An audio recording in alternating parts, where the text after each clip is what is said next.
எடுத்துக்காட்டு 1.29 square root of 42.25 இன் மதிப்பை காண்க. ஸ்கொயர் ரூட் ஆஃப் 42.25 இன் மதிப்பை காண்க. புள்ளி வச்சிருக்கா? எத்தனை ஸ்தானத்துல புள்ளி வச்சிருக்கு? பாதியாக்குனா 2 ஸ்தானத்தை பாதியாக்குனா எத்தனை? ஒரு ஸ்தானம். என்னன்னு முடிஞ்சிருக்கு பாருன்னா இது 25. எதனுடைய ஸ்கொயர் 25? ஏற்கனவே நான் ஒரு கணக்கு போட சொன்ன ஞாபகம் தான். அடுத்தடுத்த நம்பரை நீங்களே போலாமா? 5 ஸ்கொயர்னு முடிஞ்சா மட்டும் என்ன வரும்? நான் 25 முடிஞ்சா அதனுடைய வர்க்கமூலம் என்ன வரும்? 1 2 3 4 5 6 7 8 9 10. நல்லா தெரிஞ்சுக்கோ. அடுத்தடுத்த எண்களை பெருக்கினா என்ன கிடைக்கும் அப்படின்னு.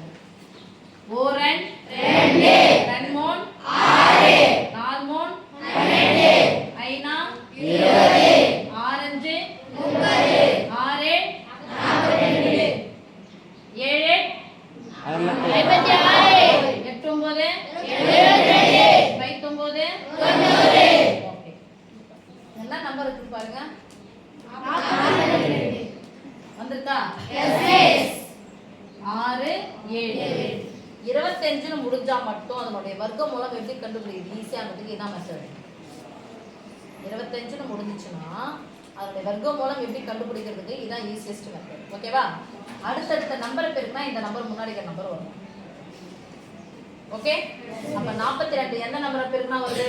6 7 பெருக்கினா இதுல எது சிறிய நம்பர்? 6. அவ்வளவுதான். 6 42.25 6 7 பெருக்கினா 42. சின்ன நம்பர் என்னது? 6. 25 னா முடிஞ்ச எதை போட சொல்லுகிறா? எதனுடைய ஸ்கொயர் 25? 2 ஸ்தானம் புள்ளினா எத்தனை ஸ்தானம் புள்ளி வச்சணும்? ஒரு ஸ்தானம். இந்த இந்த 2 முறை போட்டு போயிருந்தா இது கிடைக்கும். ஸ்கொயர் ரூட் போட்டுக்கலாமா? எஸ். Square root